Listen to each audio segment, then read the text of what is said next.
Hello guys, bersama saya lagi dalam ORAITNOPO channel selepas Datuk Seri diberikan ruang untuk memberikan ucapan di London of School Economic dan Political Science ini. Satu sesi seterusnya adalah sesi soal jawab ya bersama dengan Perdana Menteri Datuk Seri Anwar Ibrahim dan hadirin yang hadir ya, pelajar-pelajar, golongan-golongan profesional dan sebagainya. Jadi menarik untuk kita lihat bagaimana Datuk Seri Anwar Ibrahim dengan spontan, dengan logiknya, dengan padunya menjawab segala persoalan-persoalan yang dikemukakan ya terhadap beliau. Jadi saya ingin membawakan anda untuk menonton video ini dan mungkin untuk para walaun-walauntit lebay-lebay kalau menonton pun rasa kesian lah ya, mungkin tidak faham sebab dibawakan dalam bahasa Inggris. Jadi ayo kita tonton bersama video ini. So it was a wonderful speech. In the first half in particular, you sketch out a world in which on the one hand there's increasing chaos and loss of faith in the institutions that have enabled global cooperation, and on the other hand a greater need for that cooperation. So I am curious, by the way, if you choose when you're done being Prime Minister and you do want to come be a professor here, give me a call. I am curious, how do you see then solving that problem? How do you see getting the global cooperation we need, given all the other circumstances that are undermining it? Thank you. Through the tradition of LSE, the guest have to pour his own drink. Wait, I poured it. How do you see that? Now, it's a difficult question. I think is your Is it on? All right. Okay. Then what is this for? Now it's on. Now, It's on. Malaysia is, of course, a small player. That's why we've taken a position, first to recognize. We cannot be in a state of denial. There are tensions, turbulence. We engage. We have excellent relations with ASEAN, the most peaceful in the region, the fastest growing economy. Now, together is 700 million people, a stronger economy. We engage, traditionally very much so with the West, with the United States, but now, with close proximity to China and the economic juggernaut they have turned to be, we continue to engage with them very strongly. At the same time, maintain. It's a very tough position to navigate between these two countries, but we are adamant to ensure that there is centrality in terms of policies. We are a democracy, and democracy demands democratic accountability in policies that we introduce, but the fundamentals is the economy. Larry, it is problematic, yes. There's no certainty, but my belief is that we continue to engage, and we engage aggressively, not just as a country, but as a region. And the strength of ASEAN is that, although there's minor differences, we are compact as a group. And that, therefore, I think we would be able, I'm more optimistic. I think we are able to navigate effectively. Thus far, we have been rather successful. People tend to be a bit more concerned or cautious about what is post-Trump, or when Trump assumes the presidency. But I think que sera, what will be, but what is important is to continue to engage and to focus on economic fundamentals, and I don't think we have a choice. But I am rather optimistic because finally countries decide, yes, based on their own particular national interest, but at the same time their own survival. And now with the globalized economy, trading, interdependence, I think finally sanity must prevail. So over here, although I don't know where we'll do our best to get the microphone to you. Do you see over the woman in the third row.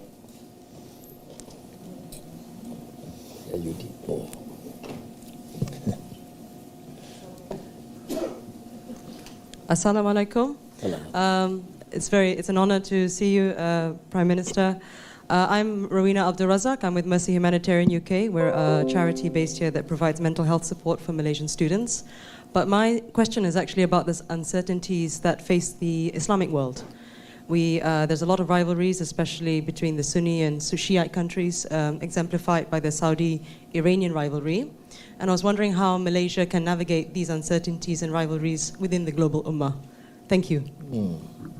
But uncertainty is not only with the Islamic world, uncertainties in Europe, Ukraine and Russia, uncertainties with the prospects of Trump policies, and importantly, we continue to engage. Malaysia is fortunate in that sense that we engaging with all parties, and every time there are representatives from the administration, U.S. administration, for example, asking us why Russia, why Iran. I say, look, we engage. In fact, as you know, I made this very, very controversial decision when I met the then leader of Hamas, Ismail Haniyeh. And the Western world became like berserk. Why? I said, I engage. You engage with everybody. Why can't I engage? There are points I agree, points I disagree. But the bottom line is to promote peace and strongly urge them to secure peace and to give them that support. That was after his grandchildren and son were killed in the Israeli attack. But you see, it's very important for our colleagues in the West also to understand. You have strong views against Russia, you have strong views against Hamas. Others have strong views against many other things, including the colonization and aggression of Israel. But what is, to me, critical is the need to secure and attain peace. And therefore, my role in terms of my engagement with Ismail Haniyeh then is to urge him to say, like, I represent Malaysia and many voices in the Muslim world. We are very supportive of you, but at the same time, you must secure peace. And the cessation of hostilities is critical for the survival of your children and the future of Palestinians. What is wrong with that? So, to my mind, thank you. We will continue to do this. And at the same time, listen to the voices. Even when I met Prime Minister Kia, he knows my position. And we are talking about the need for a two-state solution. And very supportive of the need to attain peace. And then with, for example, Ishiba, Prime Minister of Japan, he proposed that Malaysia, together with Japan, co-chair immediately the reconstruction fund for reconstruction of Gaza. Yeah? And it is interesting, it's Japan and Malaysia. And I said, of course we'll do that, because that is the only guarantee that peace will be attained. Because that issue, unless it is resolved, is so divisive and enrage so many people. So I think if that part is at least to a certain extent resolved, we can now focus on economic development and dealing with the issue of climate change, of poverty, of inequality, and the new technology of AI. Because without having this sort of focus, we can't succeed. Thank you. Thank you. We'll take a question there, and then we'll go over there. Picking up on the Middle East, and I'm delighted that you're so interested in this because, you know, it's an intractable problem. My name's David Abraham, from former Vice President of RISI, Royal United Services Institute. My question is to you is, can you see a time when Malaysia will be joining in the Abrahamic Accords? We get our priorities right. And we continue to engage. If they want to discuss with us on the Abrahamic Accord, yes. But there are certain issues that need to be resolved. Number one, peace. Number two, stop colonization. Stop this continued aggression. then we talk about what comes next. You can't talk about, for example, this is our solution, and you continue. You see, we were taught here LSE is a bastion for democracy, social justice. I mean, you have been fighting against colonization. I remember Munir's PhD thesis, from Malaysian Union to independence. I don't know that I've read that. Yeah, I mean, this has been the bastion against colonization and colonialism. How is it you can condone in this days and age? And then talk about ultimate solution. So my point, whilst I think it should be open for engagement, but you end the colonization, end this perpetration of violence. Yes, you can insist both sides. It's not one side. But then the gross atrocities in Gaza, I mean, you see that every day.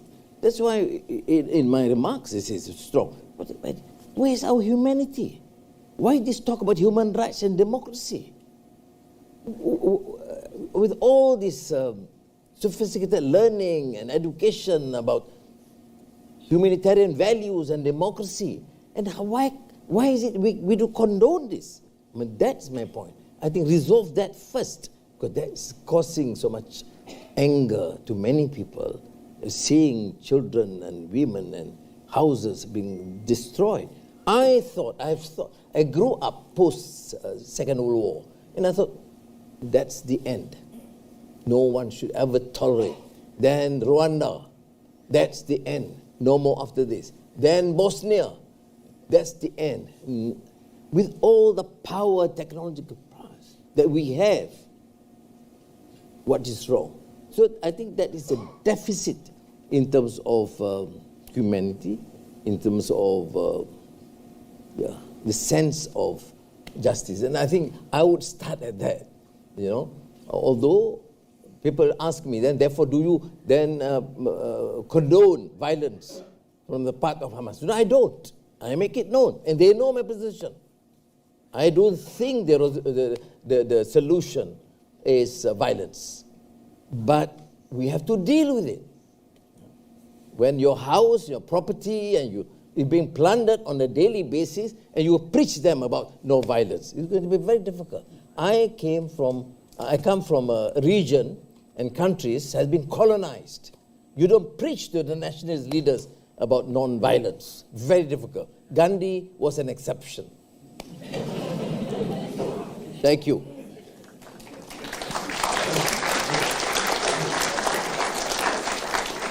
Thank you, Yang Amat Berhormat Dato' Anwar Ibrahim, Prime Minister of Malaysia, for your inspiring lecture on Malaysia's global strategy in an uncertain era.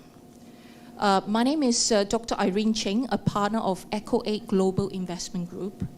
We help countries achieve net zero faster using cutting-edge technologies. One of the many projects that we are doing, the most exciting one, is a system that clears all the rubbish and converts landfills to materials and byproducts that can be traded to boost the economy.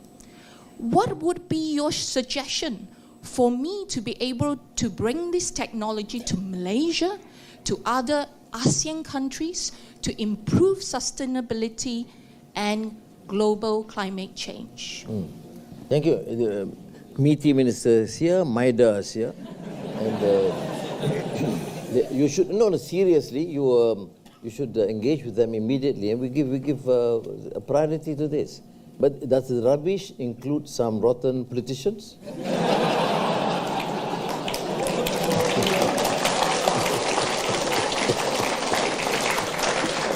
So let's take a question from online, Danny.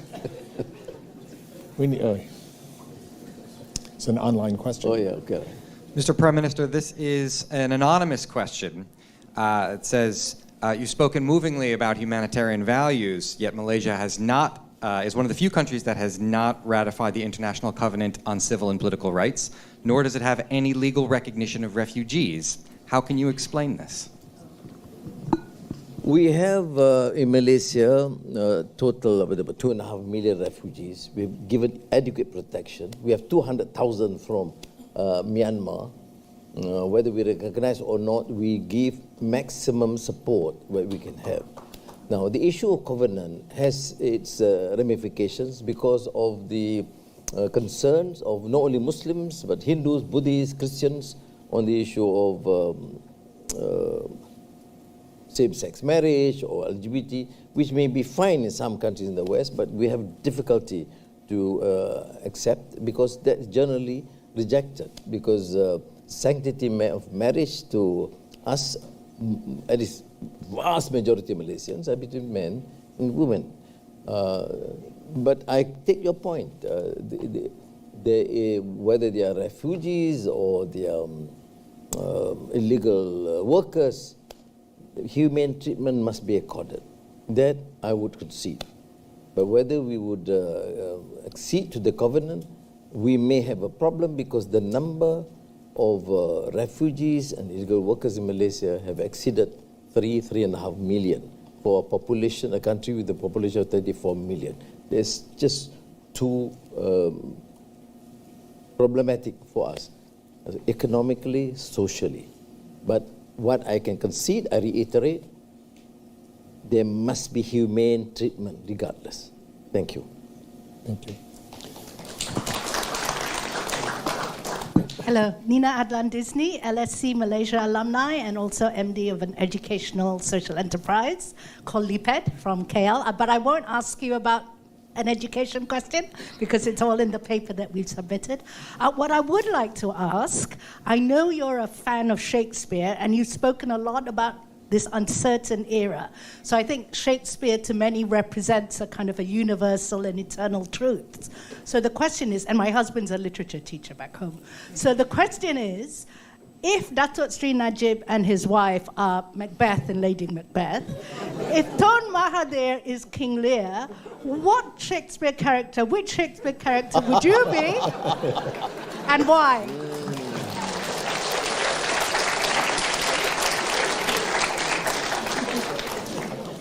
Not counting Romeo. Yeah, no.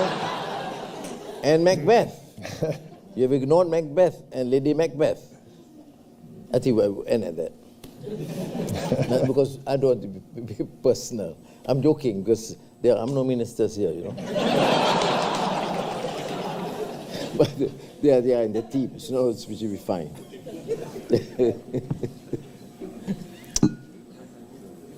We've got a lot of hands up there and very few down here, but that's totally fine. Let's go to the gentleman with his, who seemed very anxious.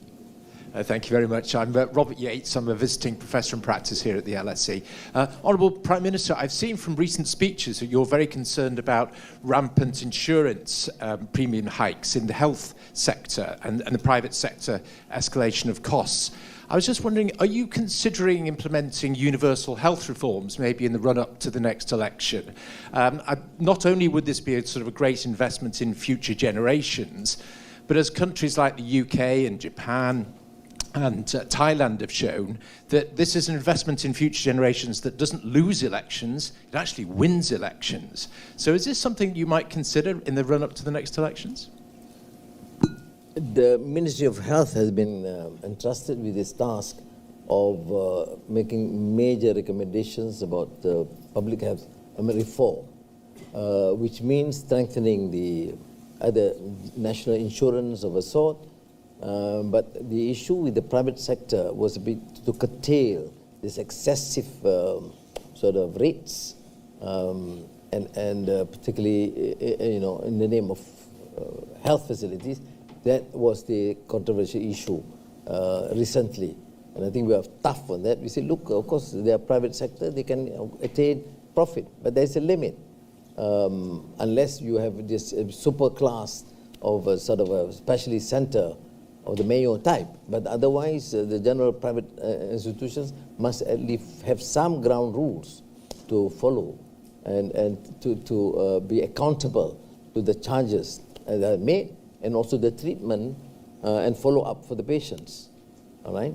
But back on Shakespeare, I forgot to mention, look, he remains to my mind not only the pillar of the Western canon, as Harold Bloom have said in his the Western canon, But I think he's a genius and a great humanitarian. It's a lot of things that we need to learn. I presented a paper to the World Shakespeare Conference, I remember, on Shakespeare from the prism of prison walls. It's interesting when you reread Shakespeare. I mean, of course, I reread Shakespeare in all my years in prison, 4.5 years, with copious notes, 4.5 times with copious notes.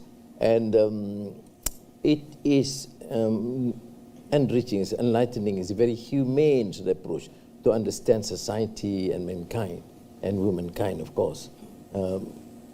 So I would strongly encourage students to, from time to time, reread Shakespeare.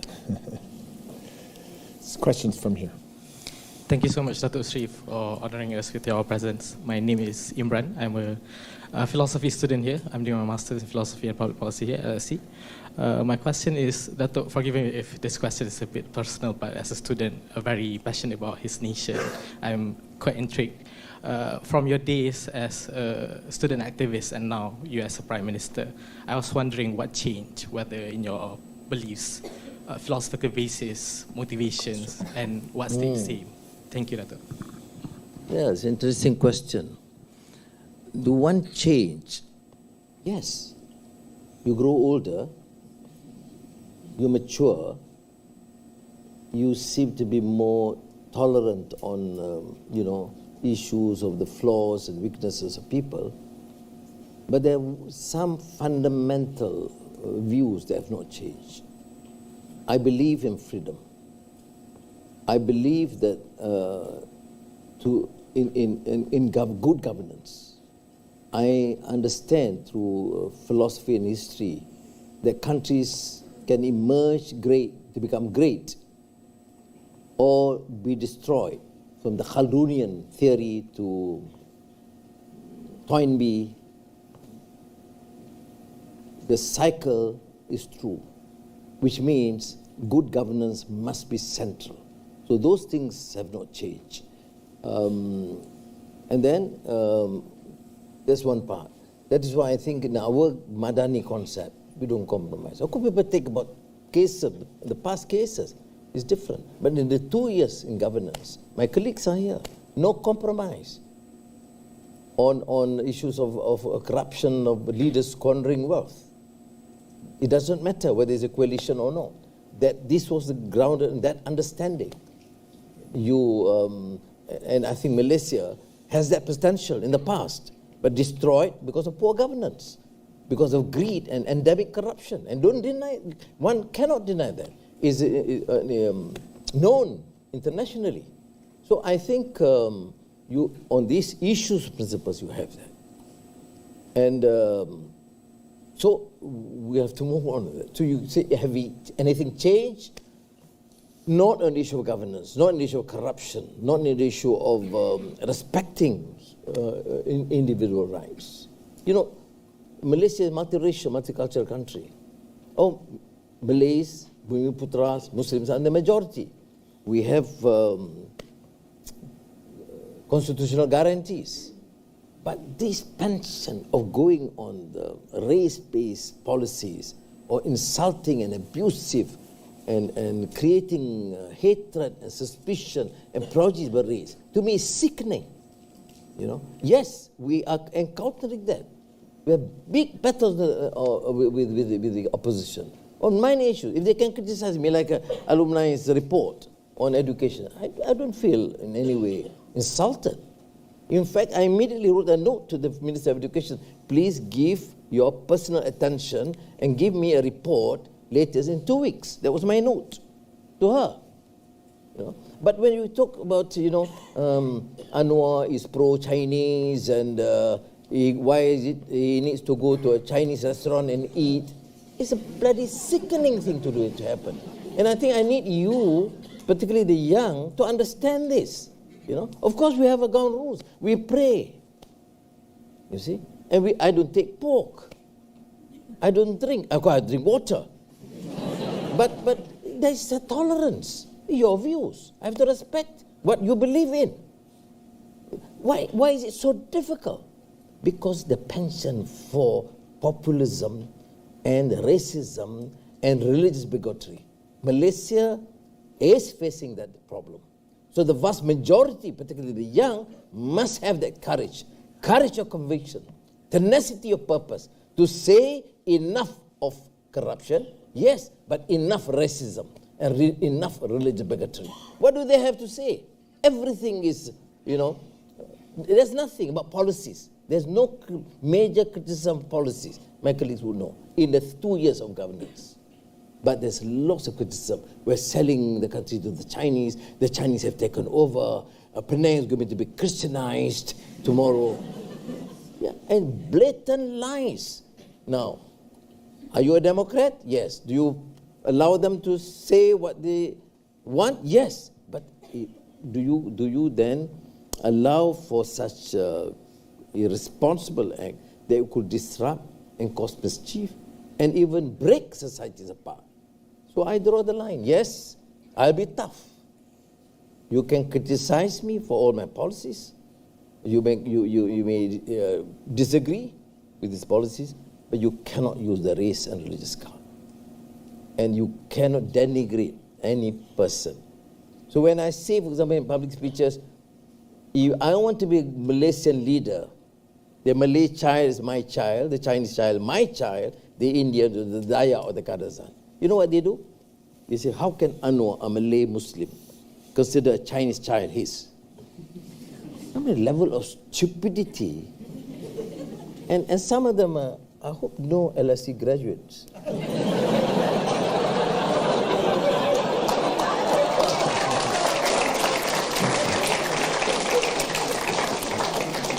We share that hope. And I do want to thank you so much for taking the time to spend with us and for the speech and the questions. And I think I speak for everybody in saying it was really a wonderful, enlightening event. It's really a privilege for us. Unfortunately, the Prime Minister has a very busy schedule, so we have to bring things to a close. What I would ask the audience to do is just to stay seated for a moment while he leaves for security purposes. And again, thank you again very much. Before that, just to take this opportunity on behalf of my colleagues to thank you, Prof. Larry, for the opportunity given, and for you students and professors who kind enough to be here, to be so supportive. And mind you, I must say this, that all these years, when I was in the doldrums, LSE did give me the place. Anytime I choose to come and address students or teachers, I was welcome. So much thank you very much for this.